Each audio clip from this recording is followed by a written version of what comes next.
How do you become a total pro? What is the difference between, we talked about that in the previous video, right? By focusing on one riff or two riffs and then taking them all the way and beyond the pro level. What distinguishes a professional rhythm guitarist, a professional riff player, and an amateur or an intermediate, a guy who isn't in it yet, right? There's one thing, and it's rhythm. That's it. It's not how fast you can play.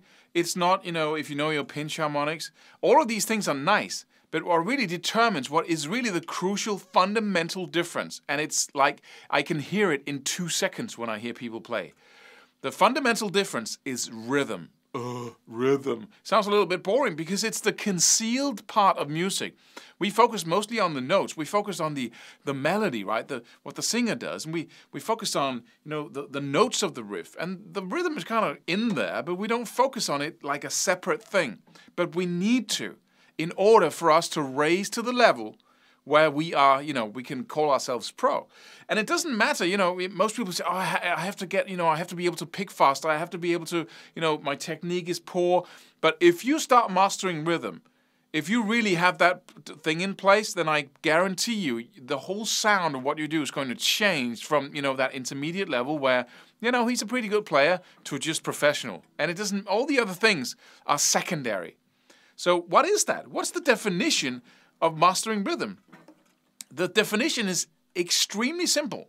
It is that, can you tap your foot? Can you go 1, 2, 3, 4, and then have your foot going in that pulse while playing whatever it is that you need to play on top of that? Can you do that? If you can't, you are out of control. You have no control. And so you're basically, when you have to stop tapping your foot in order to make something happen up here, you are out of control, and you're basically like jumping from one lily pad to another, hoping to hit it at the right time. So you're faking it, basically. And that faking it is what I can hear and what most people can hear when you're playing. So, but the cool thing about rhythm is that it takes 10%. If you want to master alternate picking and sweep picking and hammer-ons and pull-offs, legato stuff, rhythm stuff, chords, a little bit of theory, all of these things, then rhythm is really like 5%, maybe 10% of what you have to learn. It takes so little time compared to all the other skills that you want to develop. But it's 50% of the musical equation, right? So it really is a cool place to focus. And you can get a lot of rewards there very fast. In fact, the weakest link in most people's playing is their rhythm ability, because we overlook it, because we don't really see how much we can get out of focusing. So how do you start practicing it? Well, by first recognizing the fact that being able to tap your foot and play whatever up here is not a matter of it's not multitasking. It's not like, that's what I thought in the beginning. Oh, drummers, they can do one thing with this hand, a totally different thing with this, and then a third thing with their foot, right? And, but that's not how it is. Everything is like one movement, but it's a set of movements after each other. So, for instance, if I go doom ch ba doom ch ba doom ch ba, if I have to learn a rhythm like that, the way you learn it is not by teaching your hand to go there, and then you teach the other to go ba, and then the bass drum to do. You simply take it one step at a time, one frame at a time, like in a film or movie. So you go doom. That's the first thing that happens. You have the hi-hat and you have the bass drum. Doom. And then you have the hi-hat by itself, so that's what you practice. So first you go foot and hand, doom, t. And then you have the snare drum and the hi-hat together, ba, right? So, doom, t, ba, right? Ba. So those are separate entities, separate movements that you do in a sequence. And that's what does the magic. That's what makes it looks magical. Like you do ba do ba do ba ba do, right? Like you can suddenly start, but it's all just little instances, frames in time that you put together into something that sounds like multitasking. The same thing goes for playing guitar. When you tap that foot, you have to figure out where the foot is, no matter what you're playing, right? If you can play something and you can figure out where the foot is, then you can do that thing, right? So let's say you're practicing a rhythm. Let's see if I can get some. It's out of tune now for some reason. Let me see. So if you can, if that's the rhythm, let's just take that. It can be anything. It can be a melody. It can be a soloing part. Whatever. Do. That's your foot going down, right?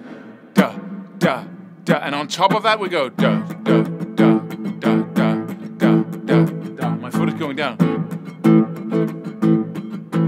And I slow it down. Foot, foot, foot, foot, right?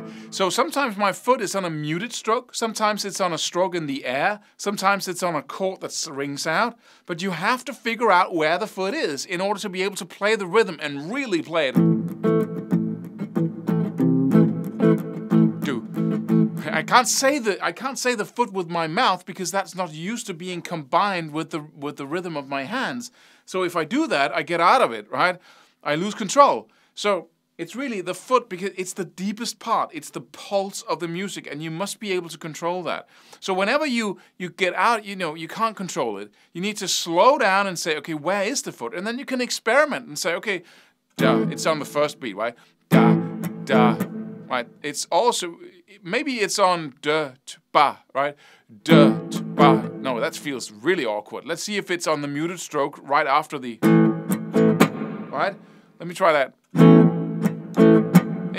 That was perfect, right? Da, da, da, right? And then you continue like that, and that's really that you have to use effort and focus, and it uses up a lot of brain resources to do that. But you must do it. You must make sure that whatever you learn, you have the foot in there as well. Otherwise, you simply do not have control, and people can hear that. I can hear that. So, and it gives you a totally new level of pleasure when you play, because playing music is just about that. Every single thing that goes on up against the basic pulse of the music. And if you have that in your body, you can really start, you can feel the groove suddenly, right? And really enjoy those subdivisions, that's what we call it, and those different beats around that pulse of the music. But that's what it's all about. So, my recommendation is to start, using, if you think this is boring, then just start using a little bit of time on it each and every day, like 3 minutes, right? Whenever you pick up your guitar, before you start playing, okay, what am I going to practice? I'm going to practice going do, ba, do, ba. Pick up some rhythm exercises on YouTube, do whatever you can to find your way into it so you start really developing. Or you could go, sign up for drum lessons. That's the perfect way of learning rhythm.